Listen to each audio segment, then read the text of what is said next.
മുഖ്യമന്ത്രി ചർച്ചകളിൽ മുസ്ലിം ലീഗിനെതിരായ പരാമർശത്തിലുള്ള രാജ്മോഹൻ ഉണ്ണിത്താൻ എംപിയുടെ വിമർശനത്തിൽ മറുപടിയുമായി നിയുക്ത MLA മാത്യു കുഴൽനാടൻ. രാജ്മോഹൻ ഉണ്ണിത്താന്റെ മുന്നിൽ താൻ അല്പൻ തന്നെയാണ്. അതുകൊണ്ട് മറുപടി പറയാൻ ആഗ്രഹിക്കുന്നില്ല. പ്രത്യേക സാഹചര്യത്തിലാണ് ലീഗിനെ കുറിച്ചുള്ള പരാമർശമെന്നും മാത്യു കുഴൽനാടൻ പറഞ്ഞു. ഞാൻ ഇന്ന് ബഹുമാനായ ഉണ്ണിത്താന്റെ പ്രതികരണം കണ്ടിരുന്നു. അദ്ദേഹം പാർട്ടിയുടെ മുതിർന്ന നേതാവാണ്.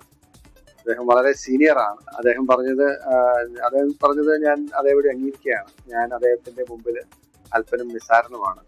ഞാൻ അദ്ദേഹം പറഞ്ഞതിനോട് പ്രതികരിക്കാനുള്ള വലിപ്പം എനിക്കില്ല. ഞാൻ പ്രതികരിക്കാൻ ആഗ്രഹിക്കുന്നില്ല. ലാൽ കൃഷ്ണ ചേരുന്നുണ്ട് കൊച്ചിയിൽ നിന്ന്. ലാൽ, ഇന്നത്തെ ദിവസത്തെ ഏറ്റവും പ്രധാനപ്പെട്ട ഒരു പ്രതികരണമാണ് രാജ്മോഹൻ ഉണ്ണിത്താന്റെ ഭാഗത്തു നിന്ന് വന്നത്.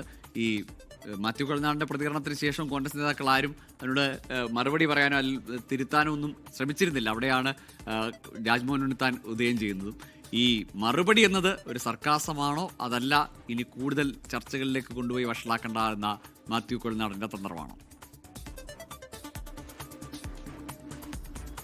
ഗൂഗിൾ പറഞ്ഞ പോലെ ഇതൊരു വെടിനിർത്തൽ തന്നെയാണ്. അത്തരം ഒരു വിഷയത്തിൽ ഇനി തുടർന്നുള്ള ചർച്ചകൾ അല്ലെങ്കിൽ വിവാദങ്ങളിലേക്ക് കോൺഗ്രസിനെ വലിച്ചിഴക്കേണ്ടതില്ല, നേതാക്കൾ തമ്മിൽ പരസ്പരം പഴിചാരേണ്ടതില്ല എന്ന ഒരു സൂചന കൂടിയാണ് മാത്യുവിൻ്റെ വാക്കിലുള്ളത്. അതൊരു സർക്കാസമായി കാണേണ്ട. അദ്ദേഹം പൂർണ്ണമായിട്ടും ആ യുദ്ധം, അത് വാഗ്വാദം, അതിന് ഇനിയൊരു അവസരം കൊടുക്കേണ്ട എന്ന രീതിയിൽ തന്നെയാണ് അവസാനിപ്പിക്കുന്നത്.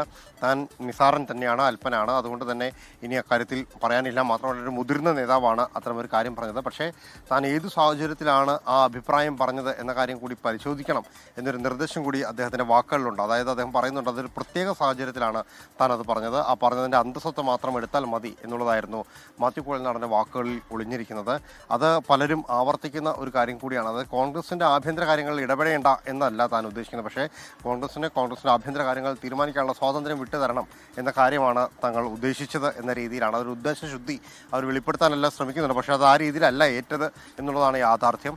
എന്താണെങ്കിലും മാത്യു കുഴൽനാടൻ ഈ വിഷയത്തിൽ ഇതുവരെ ഉണ്ടായിരുന്ന വിവാദങ്ങൾക്കെല്ലാം ഒരു വെടിനിർത്തലിൻ്റെ സ്വരത്തിൽ തന്നെ പറഞ്ഞു അവസാനിപ്പിക്കുന്നതിനോടൊപ്പം തന്നെ തെരുവിൽ ഈ കോൺഗ്രസിൻ്റെ പ്രവർത്തകർ തമ്മിൽ ഏറ്റുമുട്ടുന്നത്, ഫ്ലെക്സുകൾ വലിച്ചു കീറുന്നത്, മുഖ്യമന്ത്രിക്ക് വേണ്ടിയിട്ടുള്ള ആർപ്പ് വിളിക്കുന്ന പരിപാടി, ഇതെല്ലാം കോൺഗ്രസിന് നാണക്കേടാണ് എന്ന കാര്യം കൂടി പറയുന്നുണ്ട്. ബെന്നി ബെഹനാനും നേരത്തെ ഇക്കാര്യം പറഞ്ഞിരുന്നു.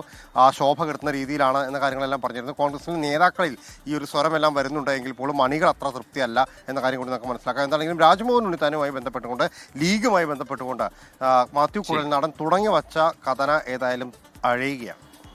തീർച്ചയായും.